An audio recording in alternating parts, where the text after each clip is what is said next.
Mission accomplished. The key and the directions. My hero. I got some flashlights, just in case.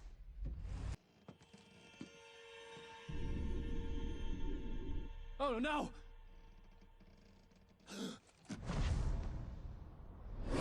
For rent in Nightfall. Oh hell. Carl Stucky. Pleased. To meet you. Fundable reservation Deposit required. Fair and square.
The bulldozer had gone over the cliff with the office. I hoped Stucky had suffered the same fate, but I wasn't planning on staying to find out.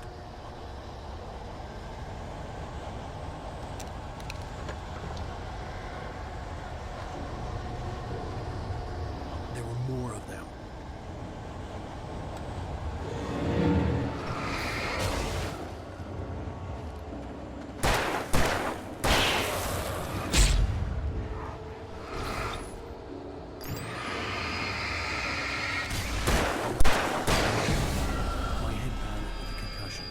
I'd never fired a gun outside a shooting range, and now I just killed someone. Or something. There were no bodies. They just disappeared. If I was dreaming, it felt real enough to make me sick. Eerie hand-painted graffiti was revealed by my flashlight. Someone had hidden a chest of supplies near it.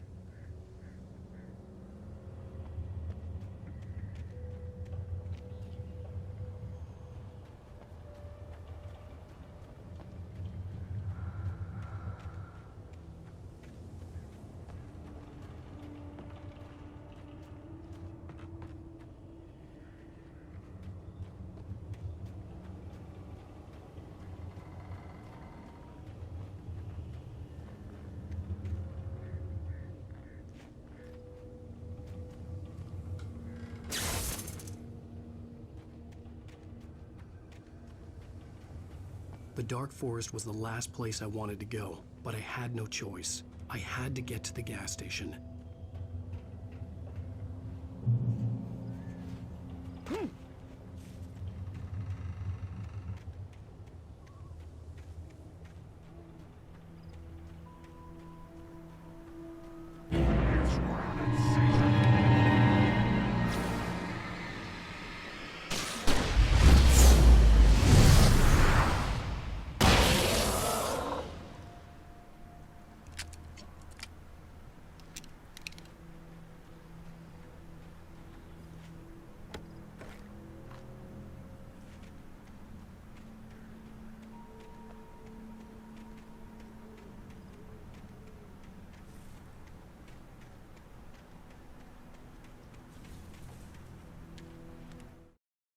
Rose knew she had been gushing, but right now, she didn't care.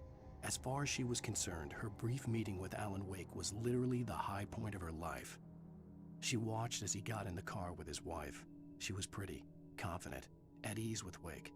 Not like Rose. They were perfect for each other. She'd have given anything to be called their friend.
was that?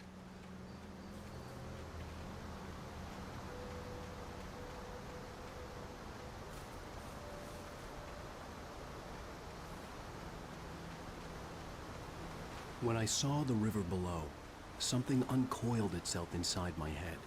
I realized that I'd have to find a way across. I didn't even want to look at the water.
Barry Wheeler was bouncing off the walls. He jumped on a plane after his calls were ignored by both Al and Alice for several days. It could mean that they were both on a second honeymoon, but Barry didn't buy it. Al had been way too unstable for that, not sleeping, messed up. Barry had years of experience dealing with Alan Wake, and he couldn't ignore it. Something was wrong.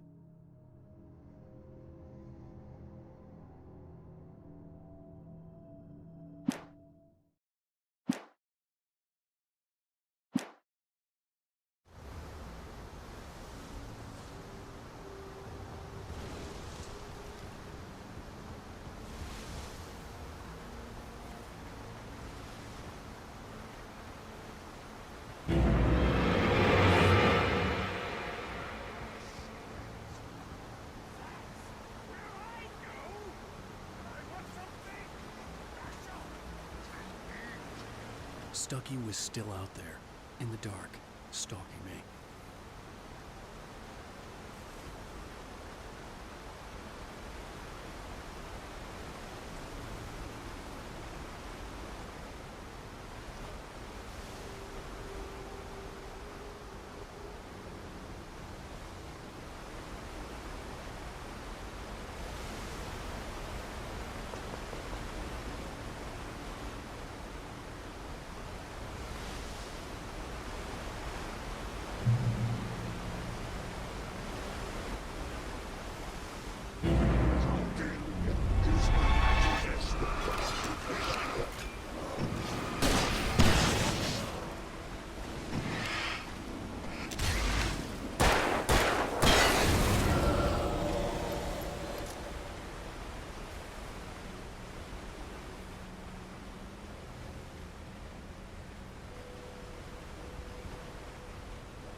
The staircase was broken.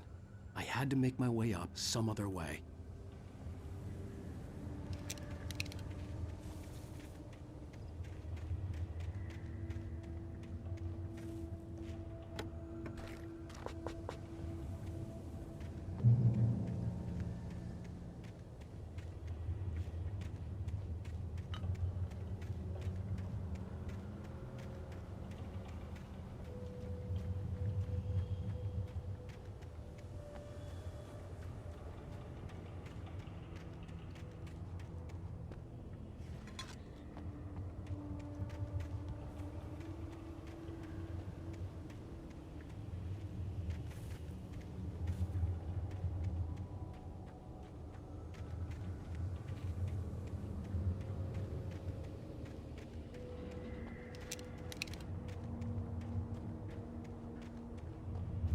With all this forestry equipment around, there had to be something I could use to reach the top.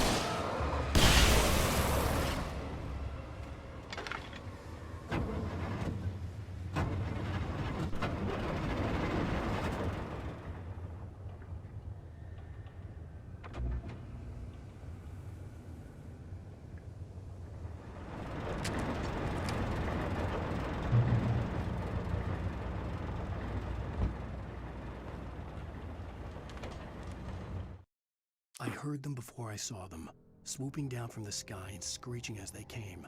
I spun around just as the cloud was upon me. For an instant, I stared into 100 dead eyes, black pearls glittering in the darkness. I raised the flashlight and the swarm exploded like fireworks. Feathers burned, turned into ash. I couldn't hear my scream above theirs.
Well, I was just outside for a breath of fresh air, and what a night.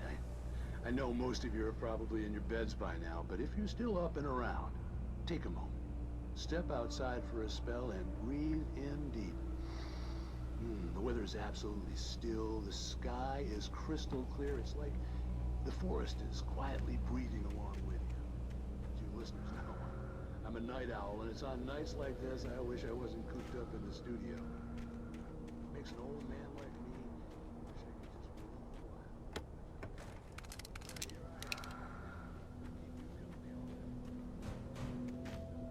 Looks like I'm not the only one staying up here.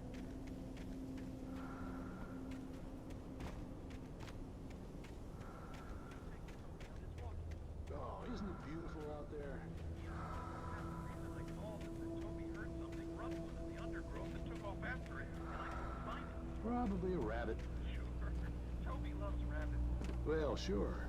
Anyway, I figured that, if anyone runs into Toby, they could grab him. My number's on his collar. And Toby's a friendly dog? Toby loves people.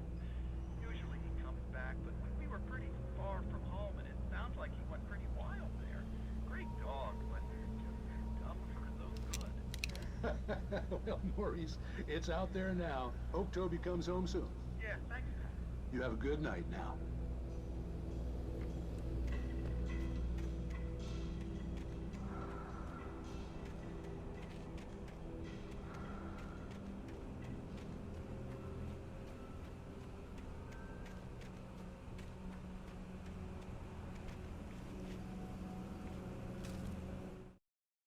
At first, I kept finding the pages as if by accident.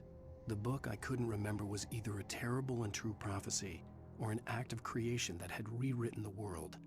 I began to hunt the pages feverishly, for they held the answer to the mystery. With it, I could save myself. With it, I could save Alice.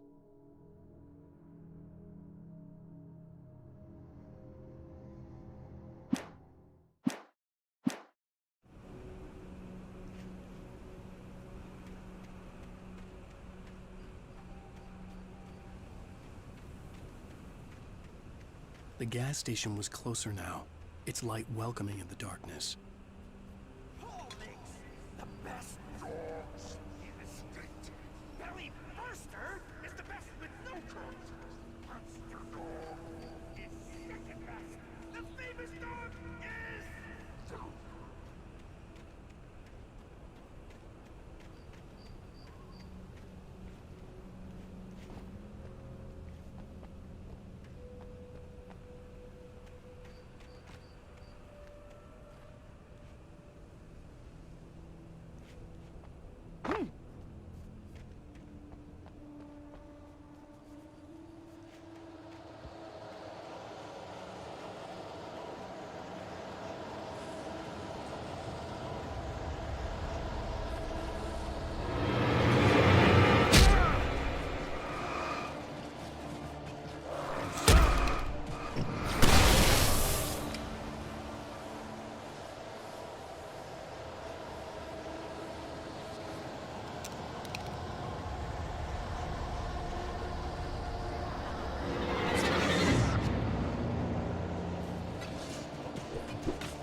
I stepped into the gas station's garage. It was dark and quiet. The place was a mess. It looked like someone trashed the place or that there'd been some kind of fight. Light spilled into the room through an open door at the back, and I made my way toward it. Without any warning, I was blinded by a bright light. An old portable TV on the shelf had come alive by itself. Impossibly, I could see myself on the screen, talking like a madman.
cabin on Cauldron Lake? She asked. The sheriff looked at me suspiciously. The early morning light flooded through the office windows. I would probably never have gotten out of the woods alive without her help, but I couldn't tell her the truth of what I'd faced the previous night. She'd think I was lying or crazy. She'd lock me up, and she wouldn't help me find Alice.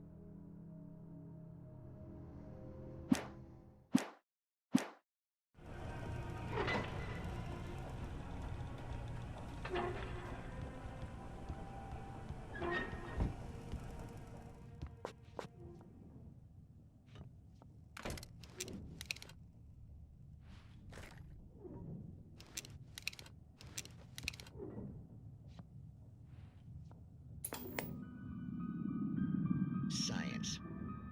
It bestows immortality on those who advance it to elevate all of mankind. Newton, Einstein, Sagan, princes among men. But the price for such a legacy is steep indeed. In Night Springs. Tonight's episode, a quantum suicide. If our lives are already written, it would take a courageous man to change the script.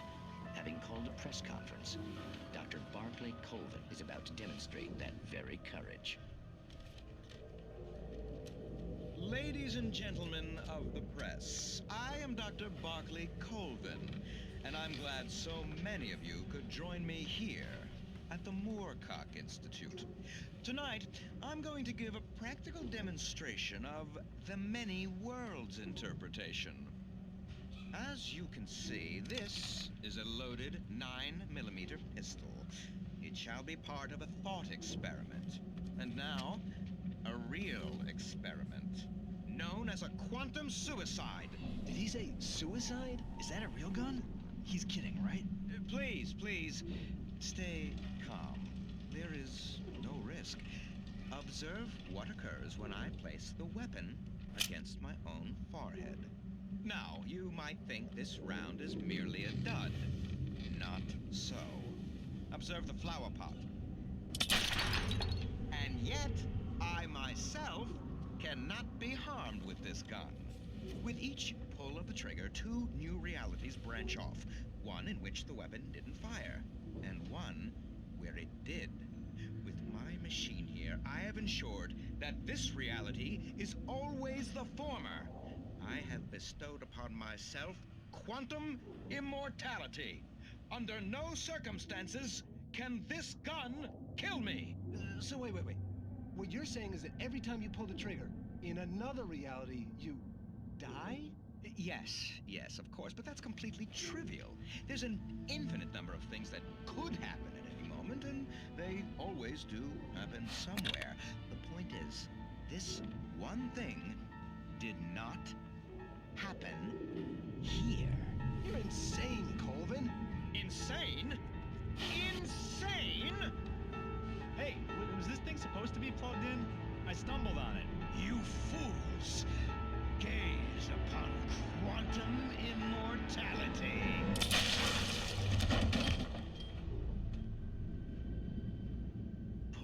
Poor Dr. Colvin, felled by his own hubris or the ignorance of the masses. Perhaps he should have left the crate unopened, the decaying atom unobserved. Curiosity often kills the cat. Night Springs.